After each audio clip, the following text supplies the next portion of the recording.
नमस्कार, मैं हूं केशव तिवारी और अलग अंदाज में ही रहती हैं खबरें हमारी।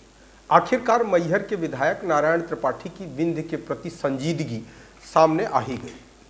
कुछ लोग कह रहे थे कि नारायण विंध्य को लेकर गंभीर नहीं है, कुछ लोग यह कह रहे थे कि उनका भाजपा से विरोध चल रहा है इसलिए वह विंध्य का राग अलाप रहे हैं, लेकिन विंध्य बनाना उनकी मुख्य सूची में शामिल नहीं है।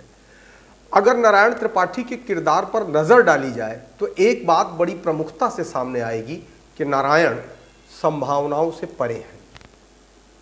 नारायण के बारे में प्रायः यह उम्मीद लगाई जा रही थी कि वे कुछ भी करें, लेकिन अंतिम समय में भारतीय जनता पार्टी से माफी मांगकर चुनाव भाजपा से ही लड़ेंगे। कुछ लोग यह भी कह रहे थे कि उनकी कमलनाथ से अच्छी सेटिंग है, उन्हें कांग्रेस से टिकट मिल ही जाएगी।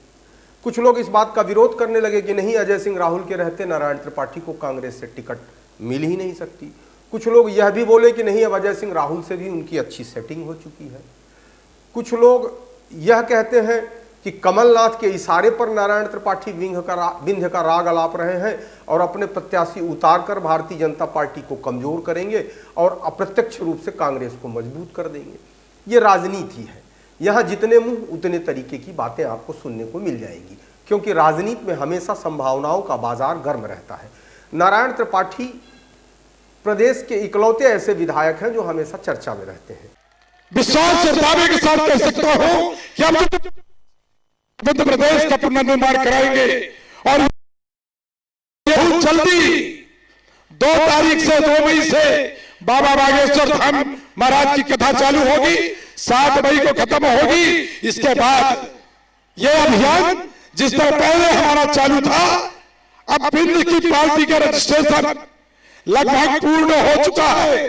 15 तारीख के अंदर विंध्य की पार्टी का रजिस्ट्रेशन आ जाएगा और विंध्य के लोग तैयार हो जाएं, मन बना ले, तैयारी कर ले। विंध्य प्रदेश पर विंध्य के लोग चुनाव लड़ेंगे, अपने दल से चुनाव लड़ेंगे और पार्टी बनाकर आप लोगों के बीच में आएंगे। आप लोग आशीर्वाद दीजिए। मैं दावे के साथ कहता हूं, सुभाष चंद्र बोस जी बोले थे कि तुम मुझे खून दो, मैं तुम्हें आजादी दूंगा। मैं कहता हूं कि आप हमें 30 दे दो। शहडोल और रीवा संभाग 7 जिला, 30 विधानसभा, जहां भाषा, बोली, संस्कृत, रीति रिवाज, रस्म परंपरा, खाना पीना, पहनावा, शादी विवाह सब एक जैसे हैं। ये 30 विधानसभा का प्रदेश नहीं बनेगा। जब प्रदेश बनेगा तो जब हमारा पुराना विंध्य था वो बनेगा, पर पहले हम अपने घर को ठीक कर ले। ये हमारा 30 विधानसभा का घर ठीक हो गया तो मैं कहता हूं तुम मुझे 30 दे दो, मैं 30 के दम पर 2024 के अंदर विंध्य प्रदेश बना के आप सबके हवाले कर दूंगा। आज यहाँ के माध्यम से विंध्यवासियों से अपील और प्रार्थना करता हूं कि हे माई शारदा, हे प्रभु श्री राम, हमारे विंध्यवासियों को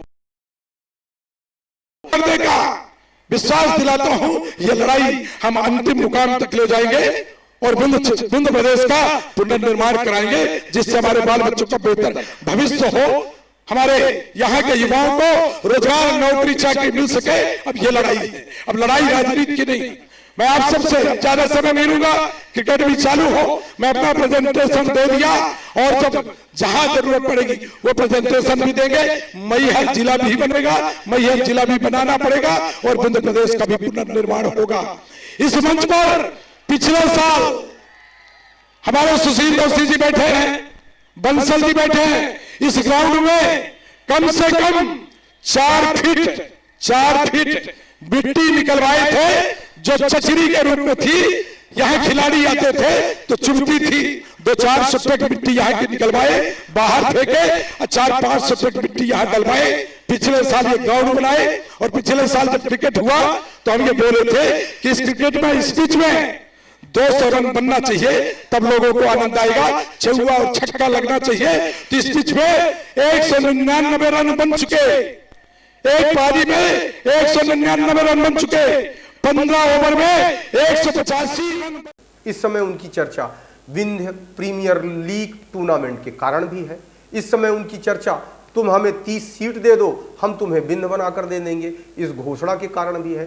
नारायण त्रिपाठी की चर्चा इसलिए भी है कि वे 2 मई से बागेश्वर धाम के आचार्य धीरेन्द्र कृष्ण शास्त्री जिनकी चर्चा इस समय पूरे विश्व में है, उनकी कथा का आयोजन भी करा रहे हैं। नारायण त्रिपाठी को लेकर इस बात की भी चर्चा होती है कि वह रोज कपड़े बदल देते हैं, उनके कपड़ों का स्टाइल भी कुछ अलग होता है। कुछ लोग तो यह कहते हैं कि कपड़ा बहुत अच्छा लगता है, तो कुछ लोग यह भी कह देते हैं कि कपड़ा बाजा वालों जैसा दिखता है। कुछ लोग कहते हैं कि नारायण त्रिपाठी के ऊपर कर्ज बहुत है, तो कुछ लोग यह भी पूछते हैं कि नारायण त्रिपाठी इतना पैसा कहाँ से पाते हैं। जिस हिसाब से उनकी लाइफ स्टाइल है उसमें तो बहुत खर्च आता होगा। जितने बड़े बड़े आयोजन वह करते हैं उन सारी चीज़ों का पैसा वे कहाँ से लाते हैं। लेकिन इन सारी बातों से नारायण त्रिपाठी को कोई फर्क नहीं पड़ता। नारायण त्रिपाठी अपने आप में एक पहेली है, नारायण त्रिपाठी अपने आप में एक कौतूहल है।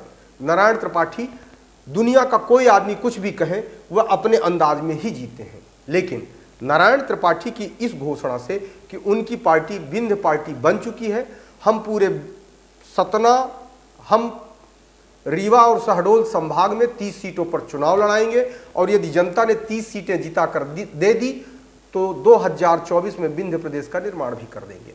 विंध्य प्रदेश का निर्माण करना न तो नारायण त्रिपाठी के हाथ में है और न विंध्य प्रदेश की जनता के हाथ में।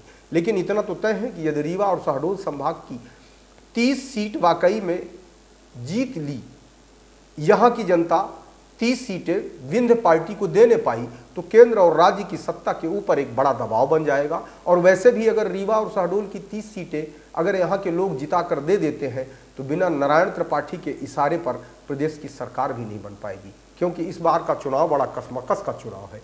एक एक सीट पर कड़ा मुकाबला है। 2018 के चुनाव में भी कांग्रेस को स्पष्ट बहुमत नहीं मिला था, चंद सीटों का फासला ही था। कमोबेश 2023 के चुनाव में भी इस तरीके की स्थिति निर्मित होने की संभावना है। हालांकि भारतीय जनता पार्टी और कांग्रेस जिस तरीके से बूथ मैनेजमेंट में जुटे हुए हैं, उसे देखते हुए तो ऐसा लगता है कि किसी भी दल की स्पष्ट बहुमत की सरकार बन सकती है। लेकिन ऐसे में नारायण त्रिपाठी की विंध्य पार्टी रीवा और शहडोल में अपनी सक्रियता यदि दिखाती है तो रीवा और शहडोल संभाग का समीकरण किसके पक्ष में जाएगा यह कहना अभी से ज़रा जल्दबाजी होगी। लेकिन इतना तो तय है कि नारायण त्रिपाठी खेल दोनों दलों का बिगाड़ेंगे और यदि 30 सीटें रीवा और शहडोल संभाग के लोगों ने जिताकर नारायण त्रिपाठी को दे दिया तो कोई बड़ी भारी बात नहीं कि विंध्य के इशारे पर ही प्रदेश का मुख्यमंत्री तय होगा। आपको हमारी खबरें कैसी लगती हैं आप हमारे कमेंट बॉक्स में आके कमेंट कर सकते हैं, लाइक कर सकते हैं, शेयर कर सकते हैं। और यदि आपको हमारी खबरें अच्छी लगती हैं तो विशाल खबर चैनल को सब्सक्राइब करना ना भूलें।